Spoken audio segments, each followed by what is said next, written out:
సంజయ్ రెడ్డి గారి గురించి నేను ఎక్కువ చెప్పేదేం లేదు. తను ఫ్యామిలీ మొదలా, డిపార్ట్మెంట్ మొదలా అంటే డిపార్ట్మెంటే మొదలంటారు. డిపార్ట్మెంట్ మీదనే ఎక్కువ ప్రేమ చూపేవారు ఫ్యామిలీ మీద కంటే. అందరికీ థ్యాంక్ యూ. అందరూ కూడా నాకు చేసిన సపోర్ట్ అనేటువంటిది ఉందో మరవలేనటువంటిది. నిజంగా కూడా మా మిస్సెస్ యొక్క రోలు చెప్పాలంటే ద గ్రేట్. ఆమె చాలా చేసేది. నేను మిర్యాల ఉన్నప్పుడు ఎవరు వచ్చినా, ఎస్సీలు వచ్చినా, ఎవరు ఎస్సీలు వచ్చినా చేసినా పాప వంట చేసి పెట్టి చేసేది. నేనేమో హెడ్ క్వార్టర్ ఏగా ఉంటుండేది. అంతా కలిసి సంజయ్ కూడా అంతా కలిసి చేసి ప్రతి కూడా వచ్చిన పనులు చేస్తుండేవాళ్ళు.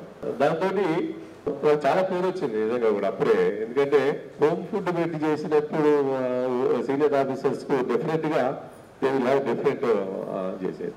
అట్లే సీలు వచ్చిన వాళ్ళంతా బాగా మెచ్చుకునే వాళ్ళు. మెచ్చుకునే కాకుండా ఇవాళ లక్కీ మేము మెసేజ్ ఇంత మంచి వంటలు చేసి బేస్ చేసింది అనేవాళ్ళు చేసేది.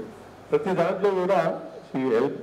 ఆయన ఆమె నేచర్ ప్రకారంగా ఆమె ఈవెన్ చాలా ఎడ్యుకేటెడ్ అయి ఉండి చేసేసి నేను హార్డ్ వర్క్ చేస్తా అనేటువంటిది కంటే నాకంటే ఎక్కువ హార్డ్ వర్క్ చేస్తాను. ఎప్పుడు కూడా she will not take rest. అసలు ఇంట్లో సంబంధించినటువంటి విషయం నేను ఏది పట్టించుకునేటువంటిది ఉండదు. పట్టించుకొని నేను ఏమి చేయాలి చెప్పాలి. ఆమెకు అన్ని వదిలేస్తే ఆమెనే అన్ని చూసుకొని అన్ని చేసేసి చేసినటువంటి విధంగా ఆ విధంగానే నేను కొంత చేయగలిగాను. ఎందుకంటే నాకు కాంప్రమైజ్ అయ్యే నేచర్ లేక కాంప్రమైజ్ కాకుండా కూడా నాకు సాటిస్ఫై నేను డ్యూటీ చేయగలిగానంటే దీనికి కొంత ఐ షుడ్ బి స్ట్రాంగ్.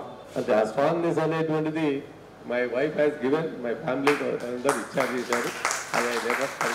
అది లేకపోతే చేయలేదు చెప్పేది. ఎందుకంటే నేను కాంప్రమైజ్ అయ్యి ఏదో ఎక్కడెక్కడ అది చేస్తారో ఈజీ అయిపోతుంది. అంత ఇది చేయదు.